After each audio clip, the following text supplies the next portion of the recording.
కృష్ణా జిల్లా గుడివాడలో అమాయకులకు మాయమాటలు చెప్పిన ఓ మాయలేడి కోటిన్నర వరకు దోచుకుంది. మాయలేడి లీలావతి చేతిలో మోసపోయిన బాధితులు తమను ఆదుకోవాలంటూ గుడివాడ రూరల్ పోలీసులను ఆశ్రయించారు.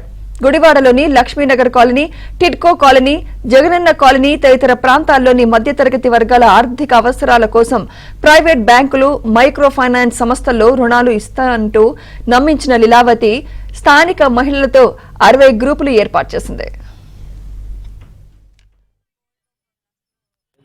మీడియా కానీ ఇస్తే కొంచెం సేవ్ అవుతారు, లేకపోతే అక్కడ కూడా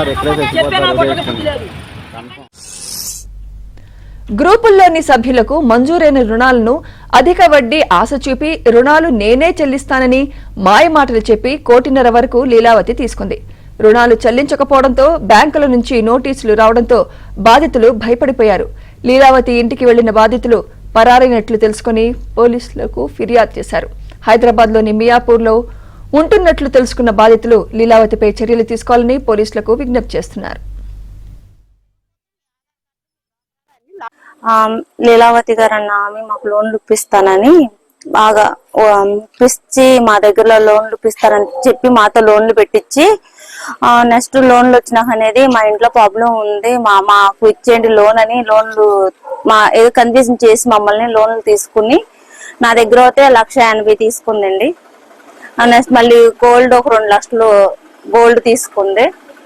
ఇవన్నీ తీసుకుని హైదరాబాద్ పారిపోయింది. నాతో పాటుగా ఇంకా చాలా మంది అట్లా 2 లక్షలు, 1,00,000 రూపాయలు, 50,000, 30,000 ఒప్పించి మొత్తం వీళ్ళందరి దగ్గర కూడా తీసుకుంటాం జరిగింది.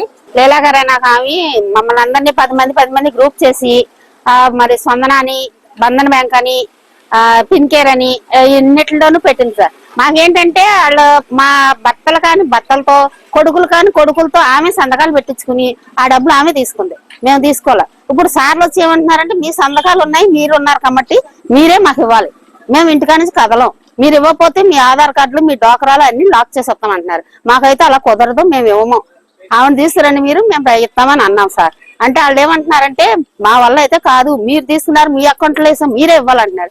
కానీ ఆమె మమ్మల్ని ఎంత పక్కగా మోసం చేస్తుందని మేము అనుకోలే. నాకైతే మా ఆయన గారు కూడా సంతకం పెట్టాల. మా అబ్బాయి అని ఎవరో ఆటో అబ్బాయిని తీసుకొచ్చి ఆ అబ్బాయి చేత పెట్టించి బంధన్ బ్యాంక్ లో 70,000 తీసుకుంది, స్పందనలో 20,000 తీసుకుంది.